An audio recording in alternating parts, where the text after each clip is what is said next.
Approchez, n'ayez crainte, laissez le froid et la pluie sur le pas de la porte.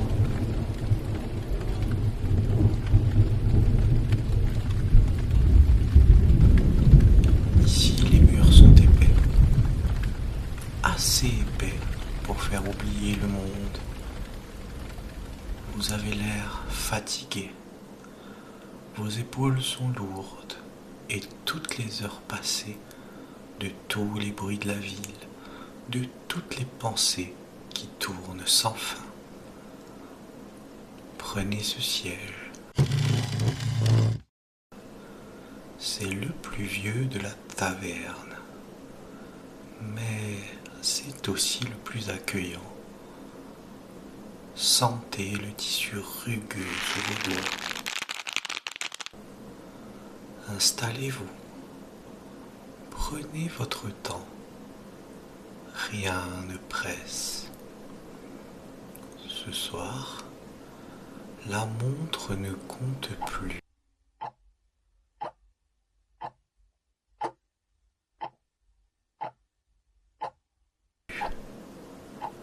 Le temps n'est plus une ligne. C'est une spirale qui nous ramène vers le passé. Regardez les flammes. Elles dansent pour vous. Elles sont dorées, orangées, parfois d'un bleu profond à la base des bûches. Écoutez le bois qui travaille. C'est le son du chêne qui libère sa chaleur après des décennies de silence.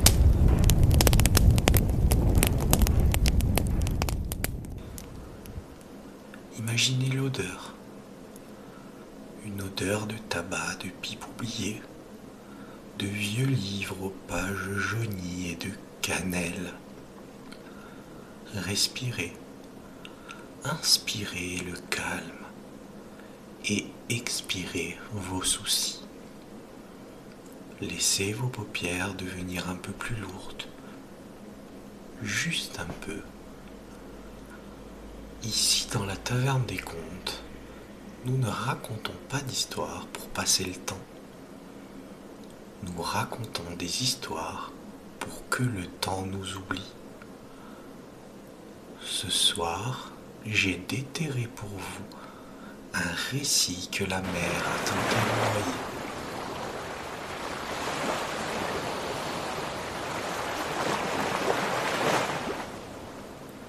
Une histoire de sel, de solitude et d'une peur si pure qu'elle n'a pas de nom. Pour comprendre ce qui va suivre, il faut que vous quittiez mentalement cette pièce. Gardez la chaleur de mon feu dans votre cœur.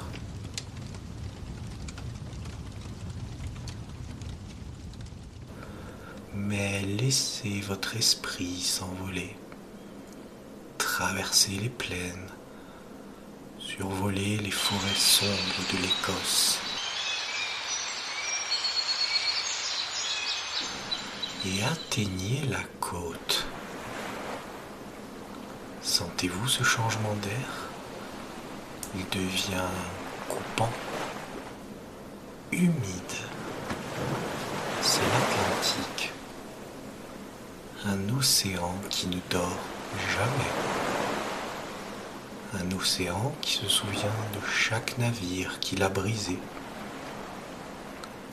Au loin, dans la brume, il y a un archipel. Les îles Flânants. 7 rochers nus qui sortent de l'eau comme les griffes d'un monstre marin. Les marins les appellent les 7 chasseurs. Pendant des siècles, personne n'osait y passer la nuit. On disait que des êtres minuscules et maléfiques y habitaient. Des entités qui détestaient la lumière de l'homme. Mais en 1899, On y construit un phare, une tour de pierre de 20 mètres, un défi jeté au visage du vide. Et c'est là-bas que nous allons, sur Eleanmore, l'île du Grand Deuil. Visualisez cette tour blanche. Elle brille une dernière fois avant que la tragédie ne frappe. Imaginez 3 gardiens. James Ducas, le sage. Thomas Marshall, le silencieux. Et Donald MacArthur, le colosse. Ils sont là-bas, à des lieux de toute âme humaine. Ils sont ensemble, mais ils sont seuls. Le 15 décembre 1900, la lumière s'est éteinte. Et pendant 10 jours, personne n'est venu voir pourquoi. 10 jours de noir absolu sur le rocher. 10 jours où quelque chose s'est passé entre ces murs de pierre. Êtes-vous prêts? Vos yeux sont-ils clos? Votre corps est-il détendu? Parfait. Alors montons ensemble sur le pont du navire Hesperus. Le capitaine lève ses jumelles et il regarde la côte d'Eleanmore. Il ne voit aucun mouvement. Il n'entend que le cri des mouettes.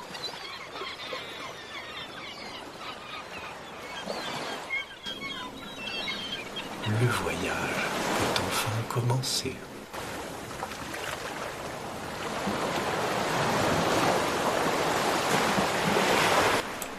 Le 26 décembre 1900, le navire Hesperus jette l'ancre. Joseph Moore descend dans le canot de sauvetage. À chaque coup de rame, on peut entendre le bois gémir.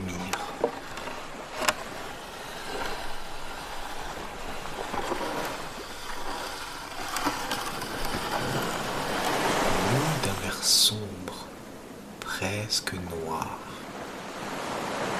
Il lève les yeux vers Eleanmore.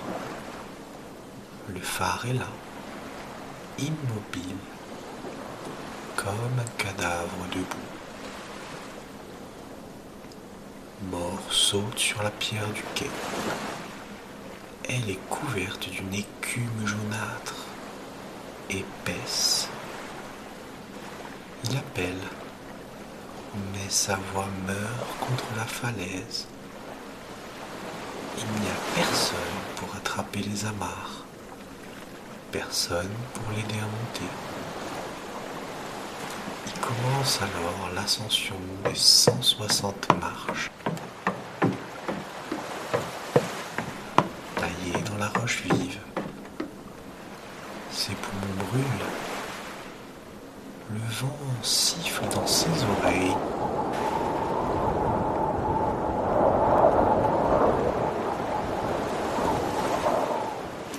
Flûte brisée. Il arrive au sommet. Le portail de fer de l'enclos est clos. Il le pousse. Le grincement résonne dans toute l'île. Pas un oiseau ne s'envole. Joseph Moore sent pour la première fois que l'air n'est pas le même ici. C'est un air qui a été vidé de toute vie. Il arrive devant la porte du phare, mais elle est verrouillée de l'intérieur. Il doit alors utiliser son double de clé.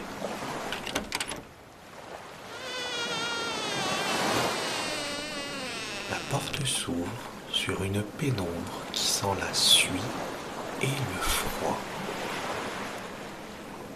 Joseph entre alors dans la cuisine et regardez ce qu'il voit. La table est dressée. Les assiettes sont là avec le reste de viande séchée. Le thé dans les tasses a formé une peau sombre à la surface. Une chaise est renversée au milieu de la pièce. Joseph s'approche de la cheminée.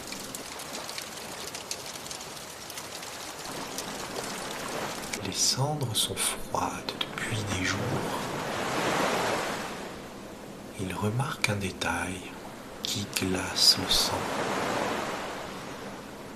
Sur le mur, les cirés de James Ducat et Thomas Marshall ont disparu. Mais celui de Donald MacArthur est toujours là, pendant à son clou. Donald, l'homme le plus fort, le plus courageux, est sorti sans son manteau, en chemise, sous un blizzard que même les marins craignaient.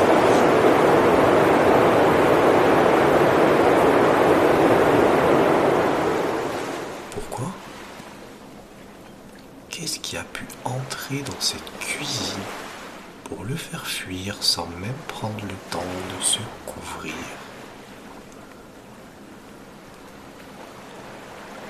Joseph trouve le registre.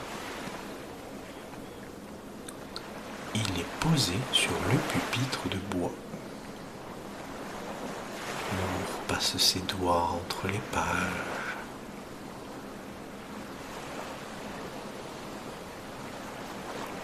Les entrées sont régulières, mais au 12, l'écriture change.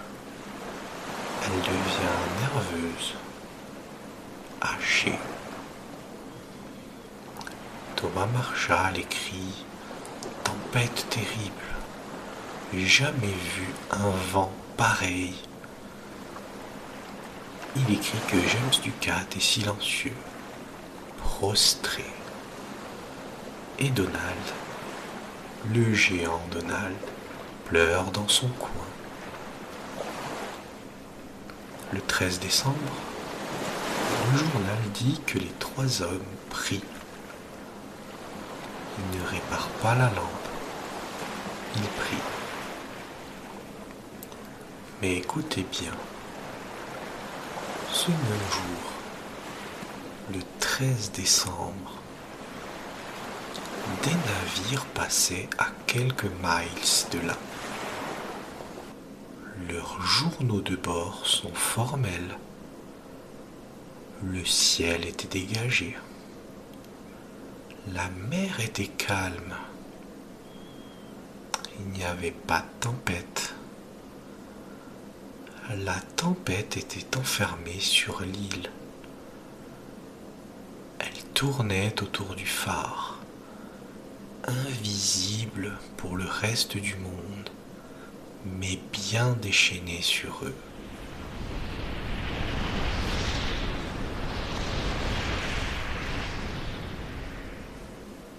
Joseph Moore sort sur la galerie extérieure.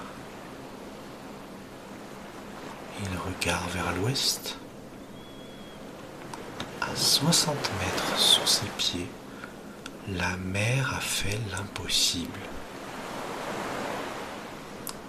Une caisse de ravitaillement en fer, scellée dans le béton, a été arrachée. Les rails de fer sont tordus comme de la paille. Mais il n'y a aucun corps, aucun vêtement déchiré sur les rochers. Rien, seulement le vent.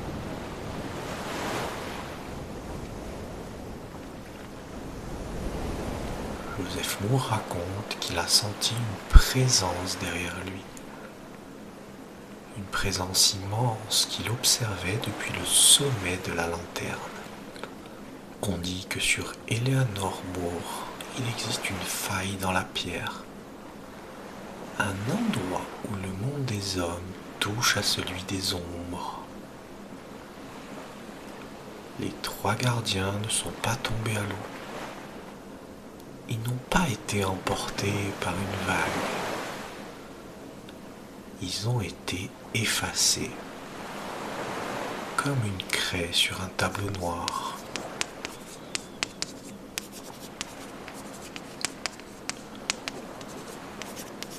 Revenez maintenant. Revenez doucement vers nous. Laissez le rocher d'Eleanor Moore s'enfoncer dans la brume de l'Atlantique. Sentez la chaleur de mon feu. Touchez le bois de votre chaise. Vous êtes ici. Vous êtes en sécurité. Joseph Moore a passé le reste de sa vie à essayer d'oublier ce qu'il avait ressenti dans ce phare vide. Il disait que le silence de cette cuisine était le bruit le plus effrayant qu'il ait jamais entendu. La taverne va bientôt éteindre ses dernières bougies. Les ombres s'allongent. Le mystère des 3 gardiens dort avec eux, au fond des abysses ou dans les replis du vent. Laissez vos pensées s'apaiser. Votre respiration est lente, calme et régulière. Le phare ne brille plus, mais votre sommeil, lui, sera paisible. Alors